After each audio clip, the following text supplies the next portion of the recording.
go.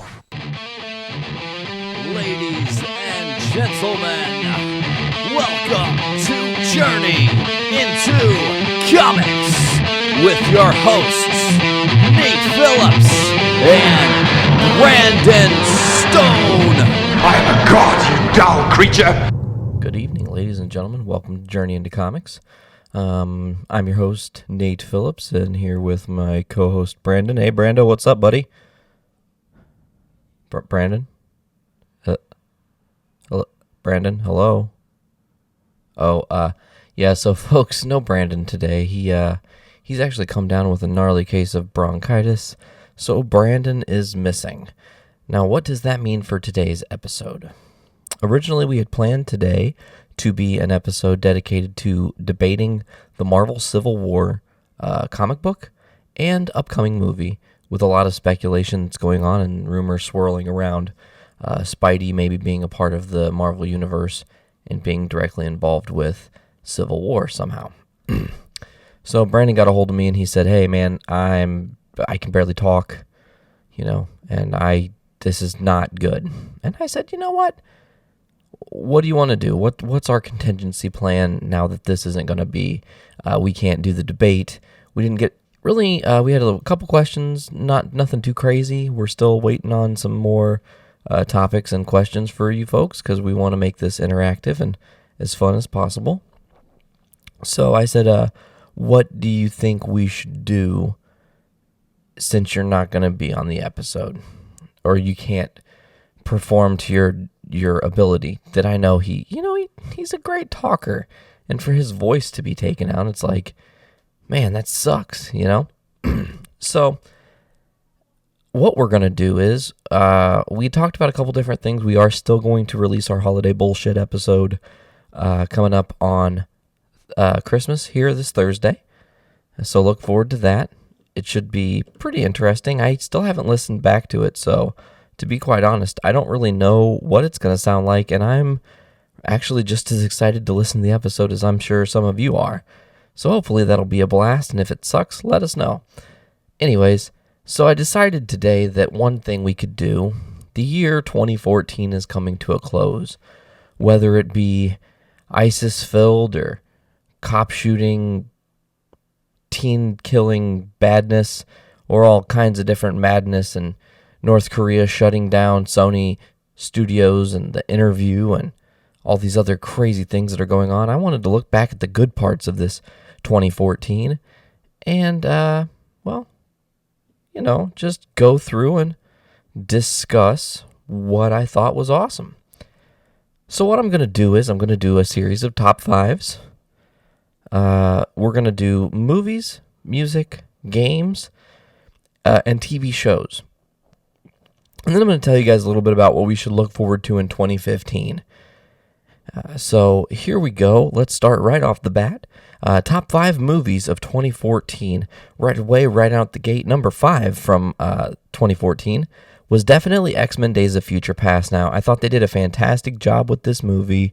Resurrected the series, brought the first class cast and the original trilogy cast together to make something that was quite special, quite epic.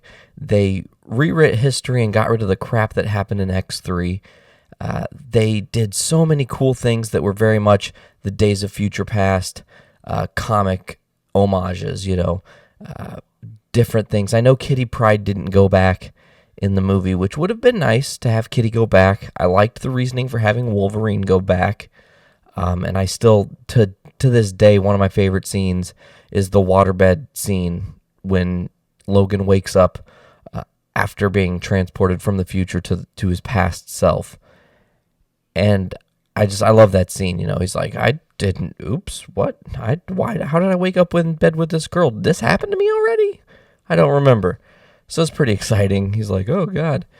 It just makes me giggle. But that movie was so good. It was so much fun. It was great to see in theaters, and I continue to watch it to this day. It's definitely a classic. It was one of the best of 2014, and if you haven't seen X-Men Days of Future Past, I don't know what you're doing listening to this podcast. Get out there, watch the movie. You will not regret it.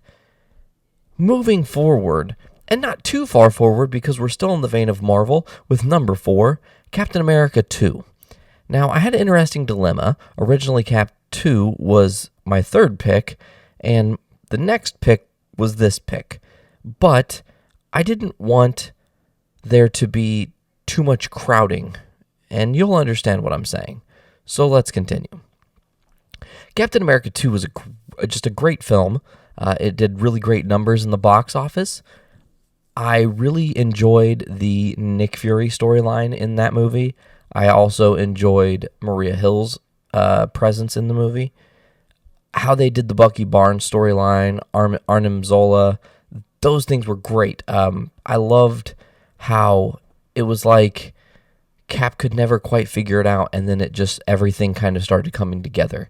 And the nice thing is that they did with Cap 2, and this was the first time that Marvel said, okay, we're serious about this. This is what is happening in the cinematic universe is going to affect our television universe. And they bridged the gap. Captain America 2 strongly, as most of you who have watched Agents of S.H.I.E.L.D. will know, Cap 2 strongly affected that show. And it made for great television, and it made for a great movie. And to go back and to watch I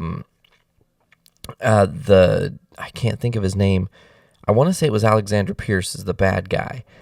To watch his role in being a part of Hydra and Agent Sitwell and all of the great things they did and making people believe Cap is gone, and the tip of the hat to Pulp Fiction on Fury's spoiler alert, on Fury's gravestone. If you haven't seen it, well, too bad. You should have watched the movie sooner. Anyways, definitely a great movie, Captain America 2.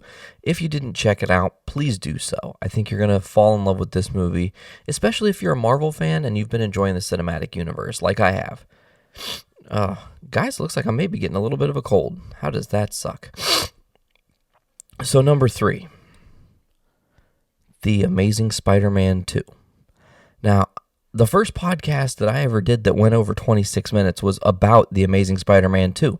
It was such a great film. There were so many great sequences of that movie, having the Rhino and Electro and Green Goblin involved in the movie, as well as having the death of Gwen Stacy and it being so poignant, and how they played the entirety of the movie out. And everything worked so nicely together and tied one thing to the next to the next. And one thing I really liked about The Amazing Spider-Man 2 is it was paying homage to the comic that it was about. Amazing Spider-Man 121 and 122, which was the death of Gwen Stacy / the death of the Green Goblin. Now, we know that Harry is not dead, and that's interesting, but that doesn't mean that things are good with Sony. And I hate to say this, but it looks like The Amazing Spider-Man 2 might be it for Sony. And a lot of people are going, but they can't reboot Spider-Man. He just got rebooted from the Spider-Man movies with Tobey Maguire, just recently with Andrew Garfield in 2012 or 2011, being the first Amazing Spider-Man movie. So then this one came out, and I thought it was fantastic. The numbers suggested it was fantastic, but it didn't live up to Sony's expectation. So then flash forward towards the end of 2014, and here we are where allegedly North Korea has hacked infiltrated the Sony Studios infrastructure and has been leaking all kinds of crazy information, news on Spider-Man maybe being a part of Marvel, which we may really need to get into that later, because I have inside sources that firmly believe that, yes, Spidey is already a part of the Marvel Cinematic Universe, and he'll be coming very shortly, but we'll get to that when we can. To go back to Amazing Spider-Man 2, I think it would be a grand finale if that's it for the trilogy of these movies. If they never get to make a third one, Amazing Spider-Man 2 is still a high note to go out on. It was dark, it was dramatic, it was excellently written and beautifully shot. Mark Webb did a great job with that series, and I feel like maybe the people at Sony screwed up, and all the negativity swirling around Andrew Garfield's Spider-Man was not as good as it could have been. He is a great actor, but for some reason people don't like him, and I think maybe it's because he's British. And that has nothing to do against the Brits. Obviously, British people are really cool. They make Doctor Who. The problem is that so many British actors are superheroes. And I think Andrew Garfield, he's just at the I want to say the wrong age maybe, and Hollywood burned him. So now he's got this negative stigma that people didn't really want him playing Spider-Man, and that could affect what he gets in future roles, but we'll just have to see. We're still on top 5 movies of the year, folks, and we're getting down to number 2 here now. Number 2 jumped to the charts, and here's how quick it jumped to the charts. 2 days ago, it wasn't going to be a part of my top 5. As I sit here right now today, it is not only a part of my top 5, but it almost won. It almost took the cake, and here's what the movie is. The movie is called Snowpiercer. Now, if you haven't seen Snowpiercer, and I'm guessing that most of you haven't, and that's okay, it's a Chris Evans movie. Chris Evans plays Captain America. That's why I didn't want Captain America 2 next to Snowpiercer, because 2 Chris Evans movies back-to-back. Are you biased? Not really. Honestly, Chris Evans in Captain America 2 was not my most favorite part of that movie. So, really, Snowpiercer is where Chris Evans, the actor, shined so brilliantly. This movie, I'll do a little bit of a setup, and I, honest to goodness, cannot talk about it and will not spoil it because of how brilliant this movie is. Now, first, I'm going to let you know the movie's about 2 hours and 6 minutes long, and that's long for a movie, but it's so good. Here's the setup. Earth realizes that things are bad with our ozone, and they have devised a way to save us. They're going to spray this spray called CW7. CW7 will float into the atmosphere. It will cover our ozone, repair it, and help bring the rising temperatures down to a more manageable and sustainable level. The only problem is they kind of created the Ice Age. But someone knew this was coming. Someone was prepared for that, and watch the movie, you'll figure all that out. But what they did was the most genius thing. They created a train, and this train is the ultimate ecosystem. It's a self-sustaining train, and the train takes 365 days to circle the Earth, on one track, mind you. So, with that being said, I need to take a quick pause. Alright, anyways, so Snowpiercer is phenomenal, and here's the best part about the movie. You can get it on Netflix. You need to watch this movie, and here's what I'm going to tell you. You're going to invest 2 hours and 5 minutes into this movie, and you're going to want to show someone else or tell someone else.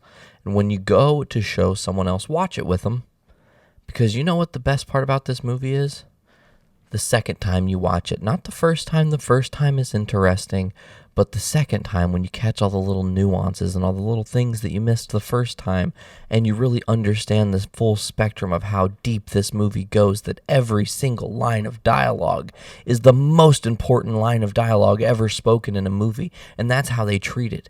It is so important, line by line, moment by moment, scene by scene. The action sequences are so stylistic and brilliant. The acting is so deep and passionate, and they have so many wide range of great characters from various roles. Ed Harris is in the film. John Hurt is in the film. Those are just to name 2, and I already named Chris Evans. Holy cow. Like, what more do you want? Nothing. You want to watch that movie. So when you're done listening to this awesome podcast, what I'm going to tell you to do is go get to your computer, man. Watch the movie. Go to your TV room and flick on the Netflix. You're going to enjoy it. I promise. If you don't like this movie, hand up. If you genuinely do not like this movie, let me know and tell me why. I think it would be interesting to hear the input from someone who did not enjoy this film. Moving forward, I think I've stalled long enough. What is number 1? Can anybody guess? Can anybody tell me? I'm sure, and yeah, I'm sure you could figure it out easily. But maybe not, right? I mean, how hard is it to figure out? I'm Batman. No, Batman. I'm Batman. I've got balls of steel. It's not a movie about balls of steel either, okay? God, people are so dumb. Ladies and gentlemen, the number 1 movie of 2014, without question, was Guardians of the Galaxy. What did you expect? Come on now, I've only raved about this movie since before it came out and told everybody to get their butts in seats and watch that movie.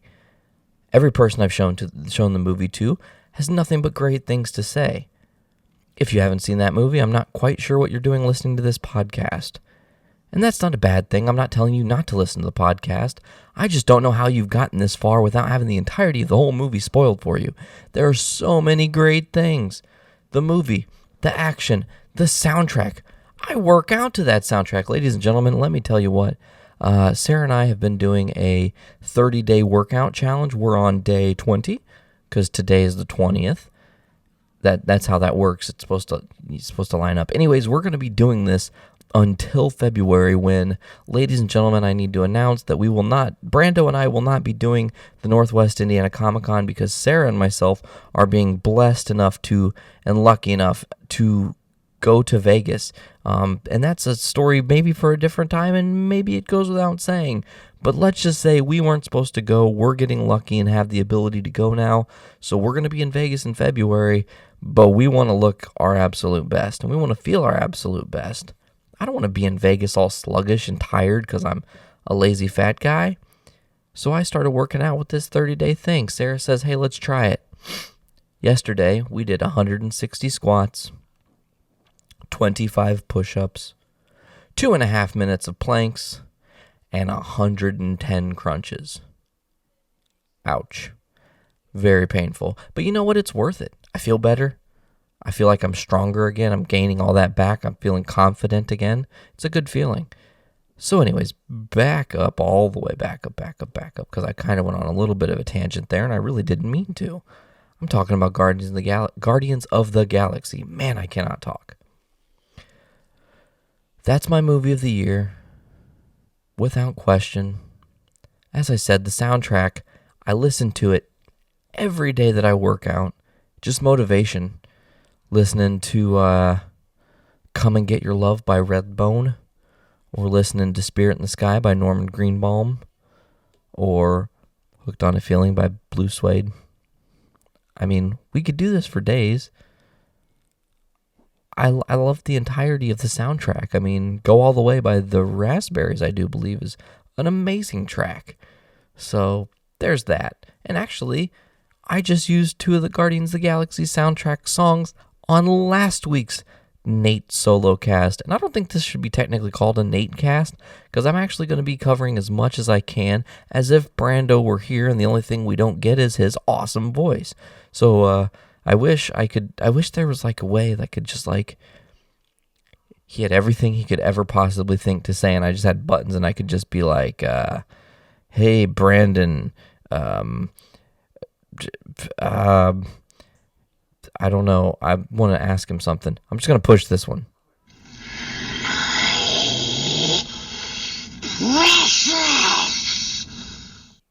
Okay, cool. See, wouldn't that be awesome if Brandon was like, my precious, or whatever. I said that a little quick, but that doesn't matter. So, yeah, that's my top 5 for the movies of the year, and I'd like to hear what you guys think. If you want to chime in, go to our Facebook page. Make sure to like us on facebook.com/Journey into Comics podcast. We enjoy hearing from our fans and listening to what you guys have to say about everything. And maybe you aren't quote-unquote fans of the show. Maybe you're just avid listeners, and we appreciate you all the same. Now, let's move on and talk a little bit about this. Is Spider-Man already a part of the Marvel Universe? Now, I said that, but I didn't really back it up with any facts. So inside sources say that Marvel already has a list of actors they want to play Spider-Man. They already have concept art for what his new outfit could look like, okay? They've got all kinds of different ideas, maybe even early scripts. I had the belches. Sorry, folks. Didn't mean to do that. And I'm actually looking for this article that I found that was just brilliant. Of course, I cannot find it. Doesn't that figure? I was trying to find the thing because I wanted to make sure I got all the facts that I could. But of course, phones only go so far back, which, whatever, doesn't matter. Actually, I actually posted this, I think I posted this on the Journey into Comics Facebook page. So let me just go there. You guys, sometimes I don't really use my brain. I get all excited because I want to tell you guys these awesome things that I've learned, read, found out about. And I get jumbled up and screw up from time to time. That happens. It's no big deal. I guess it's maybe a little bit of a big deal. Hey, 49 minutes ago, Brandon shared unbelievable facts. Let's read it live on the air. Jimi Hendrix was once invited to play with Cream alongside Eric Clapton. In the middle of the show, Clapton walked off stage. He was found in the back shaking angrily and smoking a cigarette. When asked what was wrong, he simply replied, "You never told me he was that effing good." That's pretty awesome. I like that. That's a good one. So let's go back to this Journey in Comics post that I posted talking about Spidey. I want to make sure you guys are understanding what I'm trying to say. I'm trying to lay down as many facts as possible without sounding jumbled and confused. So this site, Red Carpet Refs, I think, says Marvel already has the rights to Spidey to use in the cinematic universe, right? Of course, with technology nowadays and slow internet, there we go. So, it just is talking about the Spider-Man rights being passed back to Marvel for some time. What fanned the flame was when Disney posted a trailer for Disney Infinity 2.0, which Spider-Man was one of the first characters to appear. It becomes even more suspicious when Spider-Man was removed from the subsequent trailers in favor of Venom. Okay, so we now know it's no secret that Spider-Man will be in the game. BTW. Oops. So now Sony doesn't hold exclusive rights over all formats of the character, just cinematic. Up until recently, Disney Marvel had been underutilizing the character as it was helping its competitors when they did. Over at Disney, they have a secret store where they configure and test different layouts for the many Disney stores around the country and world, test out new product lines that might not hit stores for a year or more, but a new title card has been present lately. Our source is unable to bring a phone or camera with him into certain secured areas at the Marvel and Disney facilities, but the new title cards read either Ultimate Spider-Man or Spectacular Spider-Man. These are new toys that Disney and Marvel were working on, and they happen to coincide with news that Disney and Sony are negotiating a deal. I don't think so. One could assume that one of these might be the name of a new Spider-Man franchise, and then it looks like they want Logan Lerman from Fury to be their Parker for Spider-Man. Now, they also say that the deal was struck because Marvel has recently added, and I don't know if this part is confirmed. I'm going to have to do some research on my own and get back to you folks. The biggest giveaway that the deal has already struck is that Marvel has added 2 new untitled films to their upcoming schedule, the schedule that was previously released with Civil War, Guardians 2, Black Panther, Captain Marvel, Doctor Strange, Thor Ragnarok, both of the Infinity War movies and the Inhumans, right? So all these films are slated for 2017 and 2018, one additional, and all they have in lieu of a title is a picture of a can of Raid. Interesting. Last time Marvel had an untitled film with a can of Raid, it ended up being Ant-Man in that slot. So I think it's pretty relevant evidence that Sony and Marvel have already struck a deal. They confirm that they have several costume, concept, and design art for Spider-Man films, for his suit, obviously. They're also planning possibly a Spider-Man theme park within the Marvel theme park. So maybe this happens. Maybe it doesn't. I'm not quite sure. I am kind of looking forward to it. If it does happen, I know I really liked Andrew Garfield. I thought he was an amazing, just brilliant Peter Parker. However, I've always wondered, what if Marvel got a hold of it? What if Marvel got their hands back on Spidey and did a Spider-Man movie in their way? Look how amazing Iron Man is, and he's not even a star-studded character. I mean, Iron Man wasn't popular until the movies. Let's just be honest. And even I am a proprietor of that because I didn't really think he was that great. And then Adi Granov did the amazing concept art for the suit, and it's just taken off from there. Iron Man looks cool now, and the look is a big appeal. The guy they got to play Iron Man, and Robert Downey Jr., is awesome. That's another huge deal. Those two things made for a great Iron Man. Imagine if they cast the perfect character to play Peter Parker and Spider-Man. I'm telling you, it would be awesome. So now let's move on forward. I'm going to do a top 5 music of 2014. This is going to be a little bit different. A lot of people know me as a real strong metalhead. I pretty much exclusively listen to metal. However, for me, and this is just me and the bands that I'm associated with and like to listen to, this was kind of a meh year for metal, in my own opinion, not anyone else's. So this top 5 of music or albums of 2014 in no way is what I'm saying is the all-time greatest thing, because there are other genres, and there are actually too many genres to go through and determine what the absolute creams of all the crop were. So for me, these were the albums I thought that were just fantastical. Now, I will say one of the albums on here I've only heard 2 songs from, because I don't quite own the album yet, but those songs have stuck with me the entirety of listening to them, and I really enjoy listening to them. I just haven't got around to buying a CD because life sucks. Anyways, so top 5 music. Number 5 is Ed Sheeran's X. Now, Ed Sheeran was a guy who I'd never heard of before. He writes for One Direction, apparently, and I know that's kind of a bad thing, or a good thing, depending on how you look at it. The guy is an amazing songwriter. He also happens to be Irish. So Seth Rogen hosted Saturday Night Live back around April-ish, I do believe, and Ed Sheeran was the musical guest. And I'd never heard of Ed Sheeran before. We're watching because of Seth Rogen, and Ed Sheeran tears it up. He did a song called Don't and a song called Sing. Both of those songs were off his new album that hadn't even come out yet, and instantly I was hooked. I wanted to listen almost every day. Then I bought the album. It came out in June, so I had to wait a couple months. And sure enough, this album is great. It's phenomenal. It's got a lot of great tracks, catchy, groovy songs.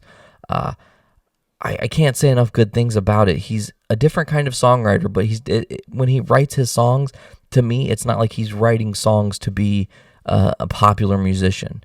He does it because he loves to be a musician, and it just so happens that people love what he does because he puts his heart into it, if that makes any sense. So number 4 is Hosier, self-titled album. He did the song Take Me to Church. People are starting to kind of catch wind of that song on various radio stations and otherwise. If you haven't heard the song, it's a dark and gloomy track, kind of talking about his lover as kind of the quote-unquote church of his life, and just using all these really brilliant metaphors while singing. This guy Hosier, he's great. He's also coincidentally enough been on Saturday Night Live, and I really enjoyed his performance on there as well. Now, let's just move on down the line here to number 5, and this is going to shock some people because I was raving about how great this album was, and then there were 2 albums that kind of kicked its backside, in my own opinion. So number 3 for me was actually Slipknot's Point 5, The Gray Chapter. Great album. Every single song I love. There's not a bad song on that. AOV, Approaching Original Violences, that's what that means, AOV, but that's a great song. The Devil and I, The Negative One, Custer is an amazing song, just one of the best. Lech, there are The One Who Kills the Least, If Rain Is What You Want, Sarcastrophe. There are so many great songs. Like, I could just sit here and pretty much name the entire album because I don't think there's a bad song on there. So if you haven't heard the new Slipknot album, definitely give it a shot if you like that kind of music, because some people don't like that kind of music, but at the same time, sometimes you got to try new things. So maybe if you haven't heard Slipknot, maybe this is a good album to get into.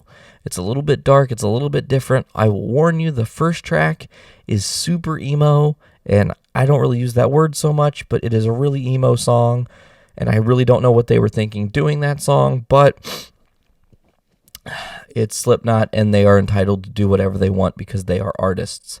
Now, number 2 is actually the number 1 and number 2 album actually only came out like a little over 2 months ago, but the Foo Fighters' Sonic Highways album is great. It only has 8 songs, and the premise behind it was 8 songs recorded in 8 different cities across America about each city. The first song is of course, I can't think of the title of the song now because I'm on here on the spot, but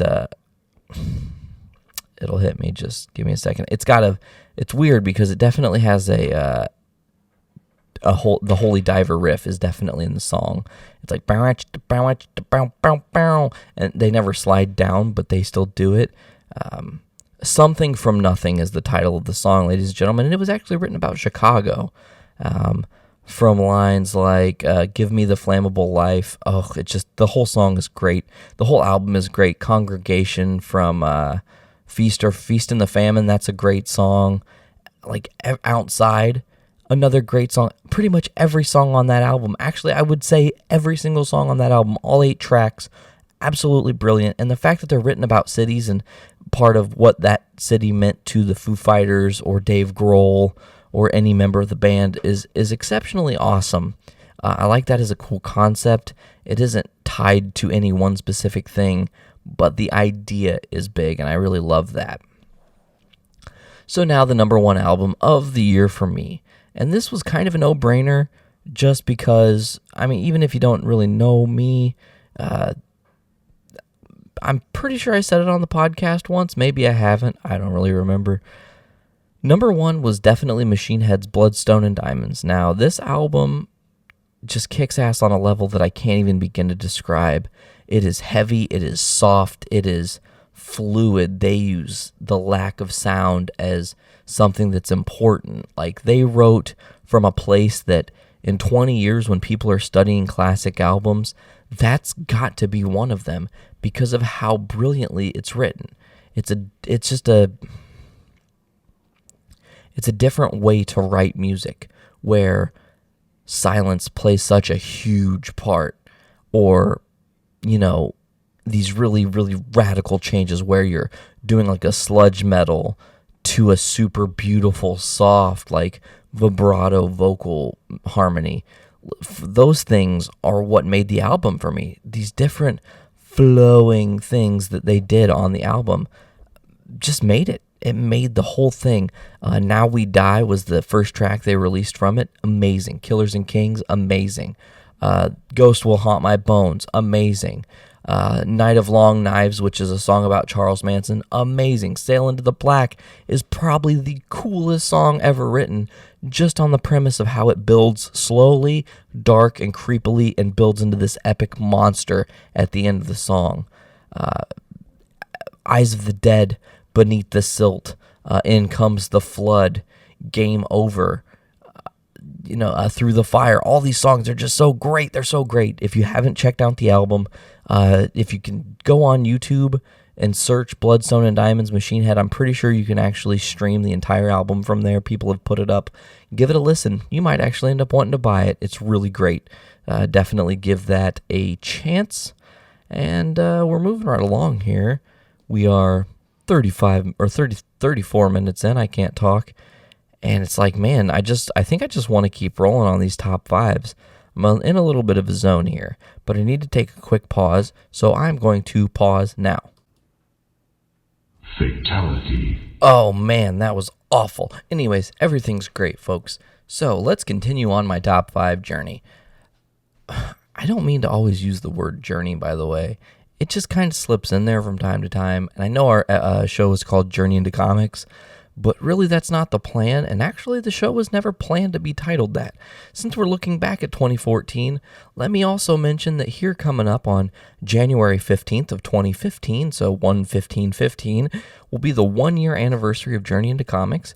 And, it started off with me by myself, and past couple episodes have been me by myself riffing. Last week was less good. I kind of went into ramble tangents and got myself all off track. A little bit of lack of sleep there, so it is what it is. Now,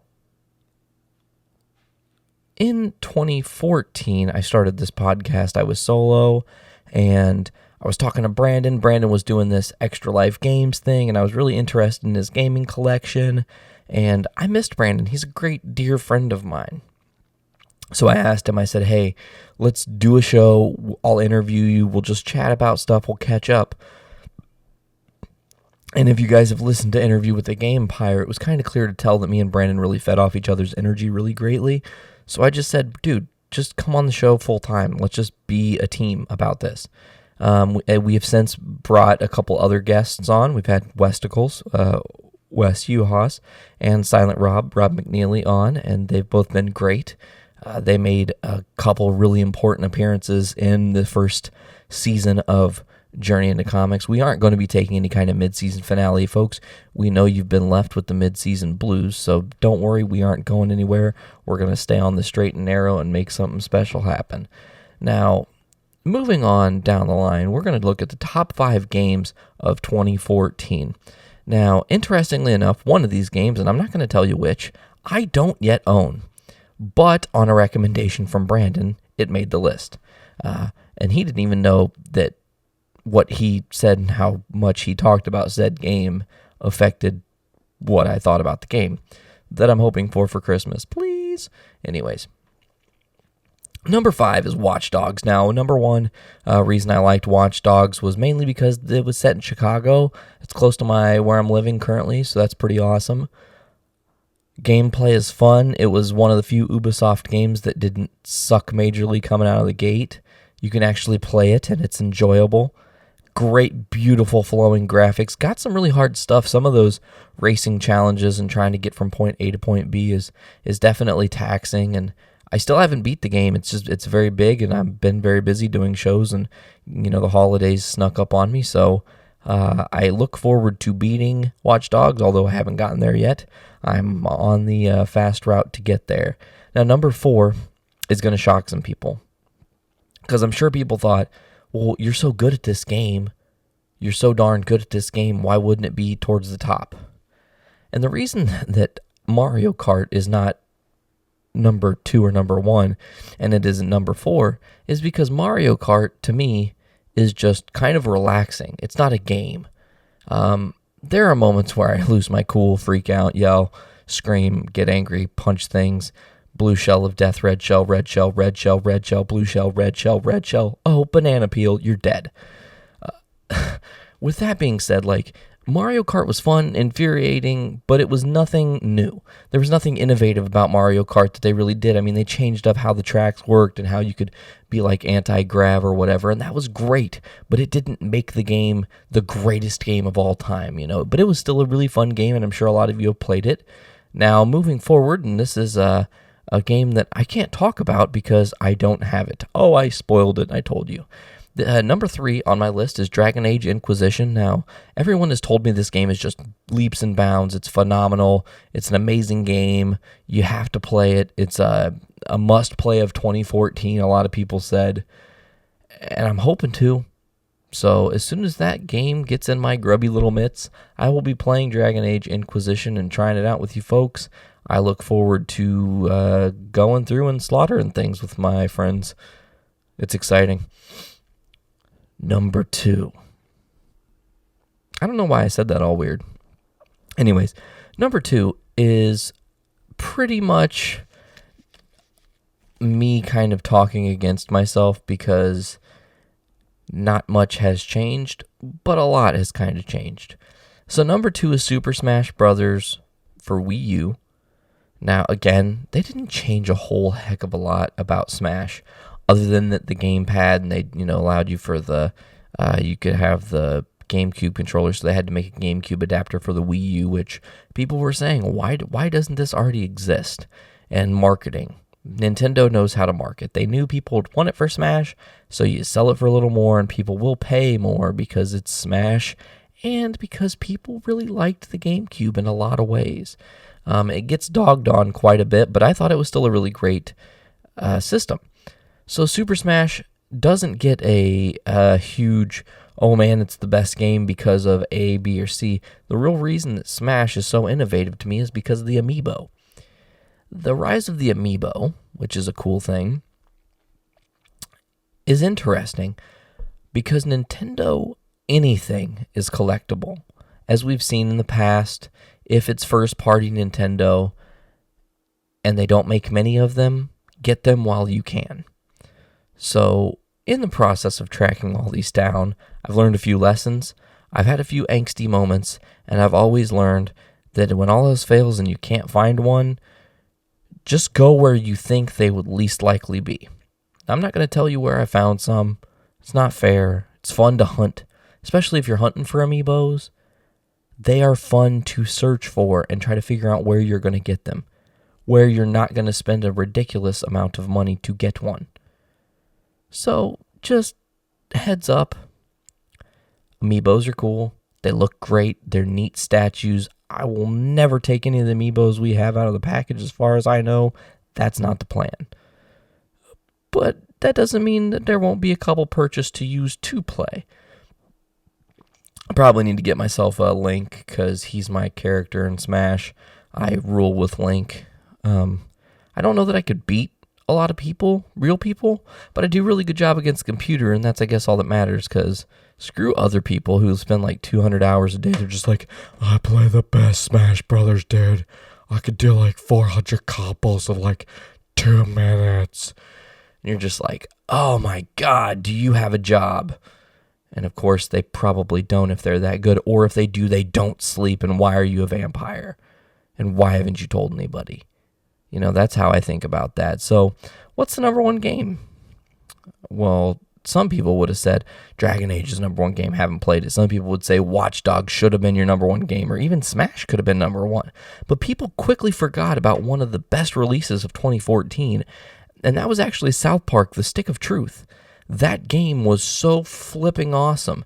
The entirety of the way that everything played out, the way your character develops and evolves and changes, and how you can get a feel of the map of South Park, and you know where everything's at, and you know where Stan Butters and Kenny's house across the tracks is, and you know where the, you store it place is at, and you know where the school is, and you know where Stark Pond is, and where the community building is, and Town Hall. All these great locations that you've seen in the South Park TV show, now you can play? Are you kidding me? Like, that was the best part. I just dropped the phone. That was the best part. So, South Park Stick of Truth easily took it for me. And as I said, I'm sure people are like, oh, why would you pick that game? There were so many others that were better, right? But for me, South Park was just a great traditional RPG, had a lot of fun elements, the story was good, well written, well conceived. There was only one small, tiny little nugget of a problem I had, and really it was my own fault. I did not like how, if you do not do something in the first run through, it is likely that you will not be able to unlock a said character or a said item, because sometimes they are affixed to certain things you can only do in missions, and once a mission is over, you can't go back and play it again. And that was the thing that most frustrated me, was that you can't go back and play it again and get the different unlockables. So you could get 94% of the game cleared, but you missed one guy in the second level because you really weren't sure what you were doing, and you didn't search like you're supposed to. So anyways, South Park Stick of Truth, I'm sure most of you have played it, if not all of you have played it. Now, I'm going to just jump right on ahead to talking about the top 5 shows of 2014. These are exclusively, again, shows that I watch. So I'm not judging shows that I don't watch. I don't really have a lot of shows that I enjoy outside of the shows that I really enjoy. I don't go looking for a ton of new different television programs, because the ones I have are great. And this year, I'll tell you right away, here's my top 5 so far, based on how the seasons fell and how everything ended up. Here we go. So, number 5, Agents of S.H.I.E.L.D. So we had the end of season 1, which was great at the beginning of 2014, and then we had the first half of season 2 at the end of 2014.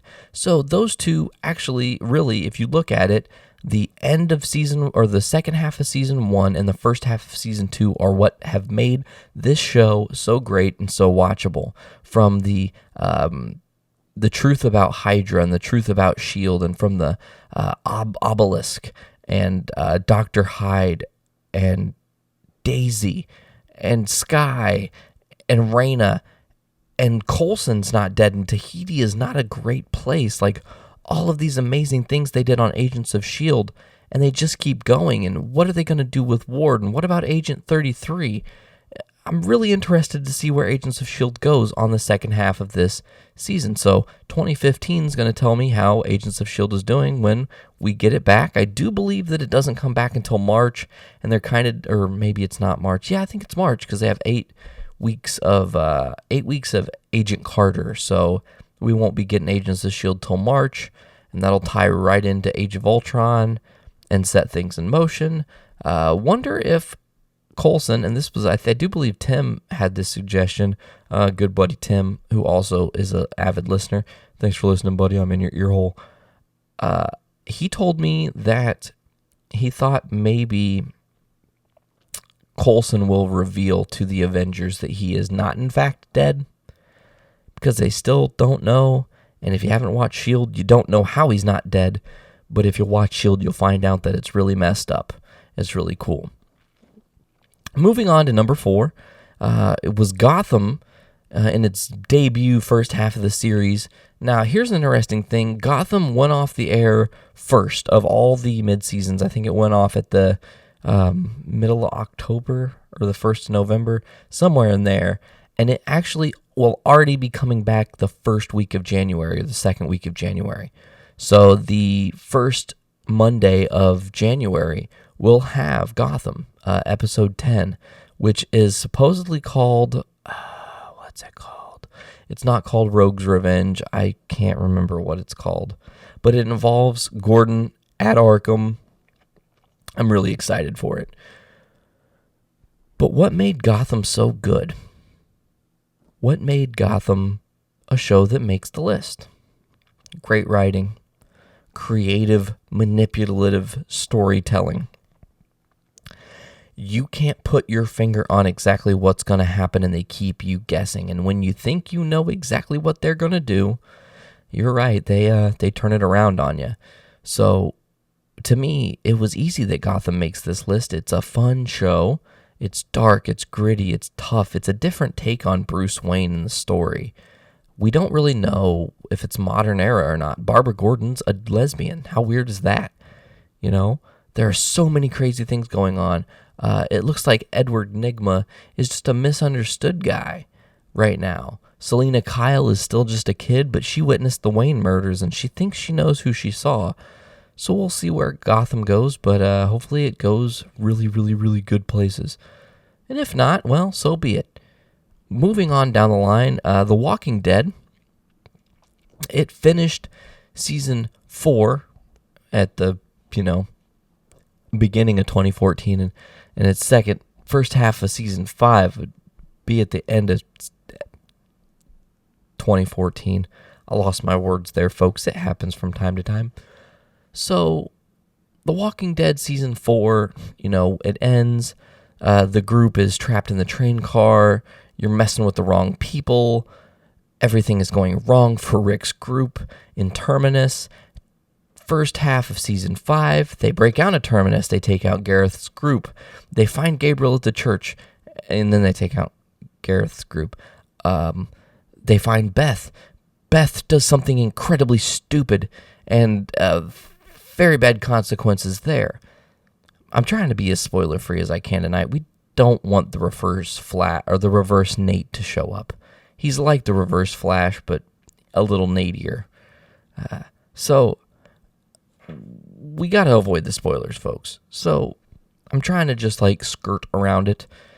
Anyways, The Walking Dead just keeps proving time and time again that you don't know what they're going to do. You don't know how they're going to plan things. You don't know if they're going to stick directly with the comic books, if they're going to veer off and do a different iteration of something that was in the comics, or if they're going to do something so different in left field, they leave you completely speechless and guessing. And they did. Terminus, when the dudes were getting their throats slit in the tub at the very beginning of the first part of the season, it was so tense. And then Rick tells Gareth, I'm going to kill you with that I've got a red-handled machete. I'm going to kill, you're dead. I'm killing you with, I'm I'm making the motion right now of like gently stabbing, like if I were to be slowly just like, here, like I'm trying to offer you a plate of dinner, like, here, take it, I'm stabbing you. So anyways, now, what in the world did I do here? I was numbering these and I went 5, 4, 3, 4, 5. So number 2, not number 4, number 2, and this is going to throw some people off. People are knowing. They know what number 1 is. Y'all know what number 1 is, right? But number 2 is Arrow. Now, I didn't watch Arrow when the second half of season 2 was happening, but I did get to catch up to it and watch that and then the first half of series 3. And I tell you what, it's brilliant writing. The Mirakuru storyline, the Slade Wilson storyline, the crossover episodes with Arrow and Flash, what happened on the climb, will we see the Lazarus Pit? There are so many questions. There's epic storytelling. Did Thea really do it? What does that mean for the rest of Starling City with what has happened to Oliver? Will we eventually see Ray Palmer's Atom suit in the real? Will he shrink down, or will he just stay full size and mechanical? Does Roy grow into a bigger and stronger hero at some point? There are so many questions, but there's been such great writing. The Slade Wilson storyline, first of all, to cap off the second half of this season 2. Slade Wilson storyline was dark and messed up, and it was just captivating television. And to me, in all honesty, it was probably the most captivating television.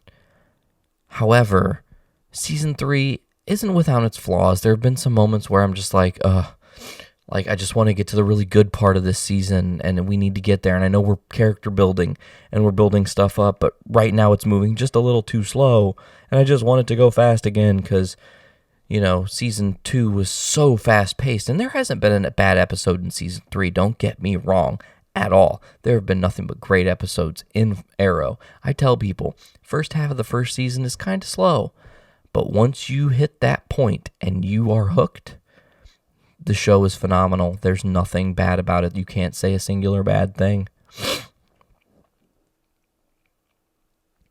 So what's number 1? People don't even know. But you might know. And it's a little surprising. And when I was writing the list, I really thought about this. And I said, you know what? It is the show that has me the most interested, that I keep going back to and rewatching episodes, looking for more clues to things. And that show is The Flash. It's a CW show. It's just right alongside of Arrow and how brilliant it is. It's in its freshman season, the first half of the year, and they've just teased so many big things in a universe that I don't know very much about, but it's so exciting. There are so many great things. One thing I really love about The Flash is that there used to be a Flash show a few years ago in the 90s. I guess that's longer than a few years ago. We're getting close to 20 years now that the 90s have been gone. That's crazy. So, in the 90s, there was a Flash show. The guy, I want to say it's Wesley John Shipp or John Wesley Shipp, it's something like that, was the Flash. Now, in The Flash currently on the CW, he is Barry Allen's father. They're kind of keeping certain continuities and keeping certain characters. Mark Hamill is coming back as the older version of his counterpart in the 90s from the Flash show, The Trickster. He'll be back in the second half of the season.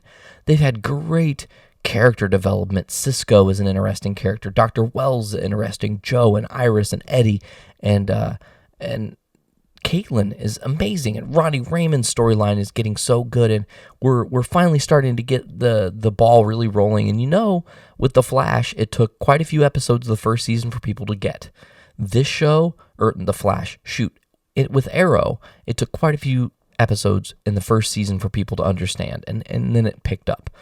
In The Flash, it has been kind of like The Flash. It just, and it's past you already, and you're just like, oh my God, that was epic, and I want more, and I need more, and I crave more, and it's like, we're not even done with season 1, and I can't wait for seasons 2 or 3 to come out, and we don't even know if there will be more seasons. I really hope there are, because the show is great. It really is just a phenomenal show, and if you're not watching The Flash, I do really strongly suggest you do so.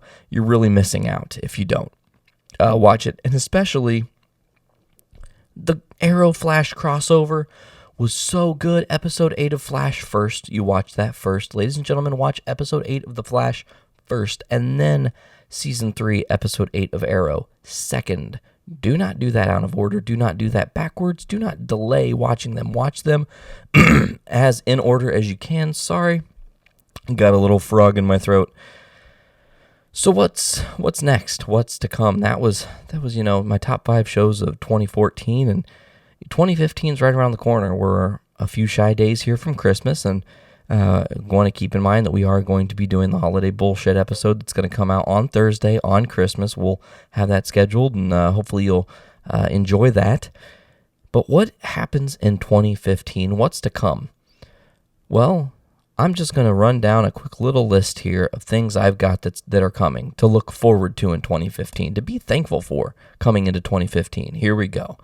Avengers, Age of Ultron, Ant-Man, Star Wars. Will we get a Fantastic Four movie? I mean, really, we haven't even seen any trailer footage, no concept art, nothing, no pictures, nothing from the set, anything. Maybe the Fantastic Four are also secretly a part of Marvel, and this whole movie that's being made, quote-unquote, is a lie. We're going to get Batman Arkham Knight. That's exciting. We'll obviously have, hopefully, a first trailer for Batman vs. Superman, Dawn of Justice.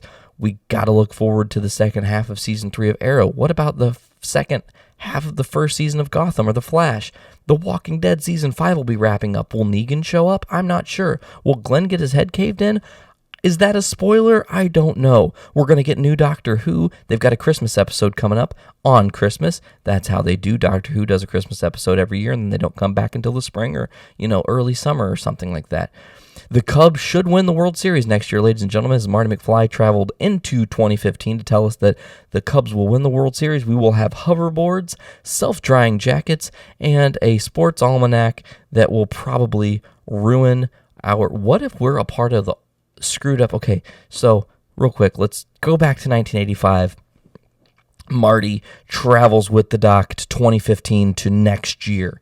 What if the world we live in now is the 85 alternate world, and it just kind of happened that way? We're the alternate timeline.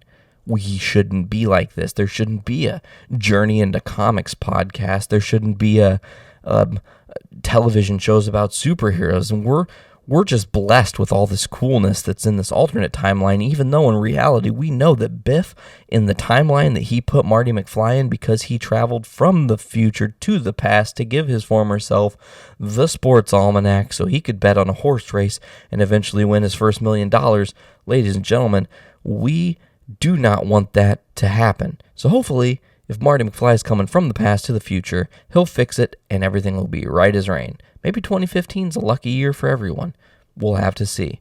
Don't forget, again, I know I've hyped it a couple times here, but we are going to be doing the holiday bullshit episode on Christmas. That is Thursday. And we look forward to hearing feedback. We want to wish everyone a happy whatever you believe in. If it's Kwanzaa, Hanukkah, Christmas, Hanukkah, Kwanzaa, Festivus for the rest of us, whatever you believe in, whatever you're into, just have a good one and enjoy it. Now, ladies and gentlemen, I am Nate Phillips. This was a pretty baller episode, if I do say so myself. Busted through a lot of topics in not a lot of time, which is shocking.